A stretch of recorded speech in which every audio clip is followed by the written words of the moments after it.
Investigaciones Jurídicas de la UNAM y también ex consejero electoral. Doctor, gracias por su tiempo y bienvenido a este espacio. Buenas tardes, gusto en saludarte y al auditorio también. Igualmente, doctor, pues ya lo planteaba el presidente, lo plantean también algunos legisladores. ¿Se tiene que revisar este organismo? ¿Cuál es su punto de vista respecto a una posible reforma administrativa? Mire, en México, como bien se sabe, desde hace mucho tiempo, cada un cierto número de años se producen reformas electorales. Por ejemplo, en el periodo de Salinas de Gortari, se reformó o se aprobó la legislación electoral en 3 ocasiones. Hubo 3 reformas electorales en ese sexenio. Con posterioridad, con Zedillo, se dio la gran reforma de 1996, que estuvo en vigor durante 10 años. Después del 2006 y por los acontecimientos que se provocaron, los conflictos postelectorales de aquel año, en 2007 se da otra reforma electoral, se aprueba otra reforma electoral, y finalmente en 2014, a consecuencia del Pacto por México, se aprobó la reforma electoral hoy vigente. Entonces esta reforma ha estado ya en vigor durante 7 años, y bueno, por los hechos que han ocurrido durante el proceso electoral en curso, y porque cuando se aprobó esa reforma de 2014 no todos estuvieron satisfechos con ella, pues creo que existen esos elementos, esas condiciones para una nueva reforma electoral después de que transcurra, después de que se celebre el proceso electoral de este año. Hay algunos planteamientos específicos que se hacen como parte de esta discusión, de lo que dice usted, podría ser una reforma más, ¿no?, al poder electoral. Sí. La primera es la duración, digamos, de los consejeros y las consejeras. Preguntarle por este tema y por otro que puso sobre la mesa el senador Martí Batres. Él decía que tiene que haber candados para que se garantice la neutralidad o imparcialidad de los consejeros. Dicen por ahí que en las competencias el buen árbitro es el que no se nota, y nosotros no hemos parado de hablar de muchos consejeros, ¿no?, en esta contienda. Ajá. Sí, mire, yo creo que cada grupo político, el Morena, cada partido, el PAN, el PRI, el PRD, en fin, los partidos con registro, pues propondrán las reformas que les parecen más adecuadas. Si usted, por ejemplo, ahorita estuviera entrevistando a algún dirigente del Partido del Trabajo, le insistiría sobre todo en los derechos de las minorías políticas. Yo creo que cada quien tiene su agenda.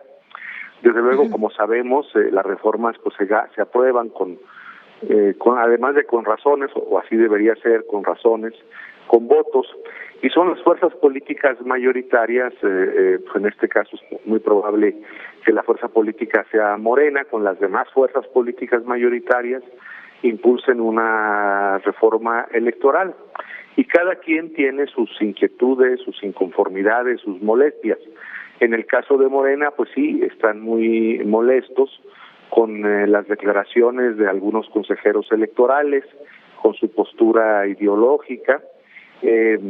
Seguramente también les inquieta mucho la gran duración de los mandatos electorales.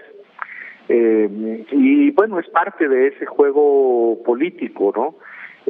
Hay comentaristas que señalan que estas reformas por parte de Morena y del presidente pues buscan centralizar más funciones electorales y subordinar al órgano electoral. Veremos en qué termina todo este debate y cómo se producen los hechos en las siguientes semanas hasta llegar al día de las elecciones, a la calificación de las elecciones de este año. Lo que sí habría que decir es que no es conveniente una reforma electoral regresiva que limitara la independencia del órgano electoral. Lo que debe ser salvaguardado, desde mi punto de vista, es la independencia y la imparcialidad del órgano electoral. Por último, doctor, otro tema que ha estado bajo la lupa pública es el asunto del costo. Lo decía el presidente esta mañana, es el organismo electoral más caro del mundo o uno de los más caros del mundo. Él decía no garantiza la democracia. ¿Cuál es su opinión? ¿Efectivamente nos cuesta mucho el voto en este país? Sí, cuesta mucho el órgano electoral, entre otras cosas porque tiene funciones que en otros países no corresponden a las autoridades electorales. Por ejemplo, casi la mitad o un poco menos de la mitad del presupuesto del INE se destina a la actualización de la credencial para votar con fotografía. Entonces, si esa labor o función la tuviera otro órgano, otra autoridad, pues seguramente el INE no tendría por qué recibir el presupuesto que hoy recibe. Entonces, parte de la discusión va a ser esa: qué funciones le corresponde mantener al INE y cuáles ya no, cuáles debieran, por ejemplo, esto del padrón electoral y de la credencial para votar.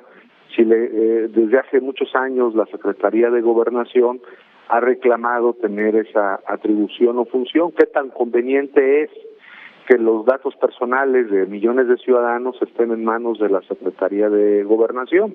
Seguramente sobre eso habrá una polémica y puntos de vista a favor y puntos de vista en contra. Entonces, el órgano electoral efectivamente en México es muy caro porque se le han sumado competencias y atribuciones que tradicionalmente los órganos electorales no tienen.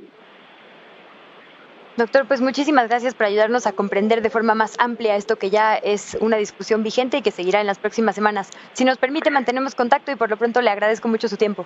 Como no, estoy a sus órdenes y un saludo a todo el auditorio. Hasta luego. Buena tarde. Hasta luego. Igualmente, y gracias. Fue el doctor Jaime Cárdenas Gracia, investigador del Instituto de Investigaciones Jurídicas de la UNAM y exconsejero electoral. Y hablando de elecciones, le comparto lo que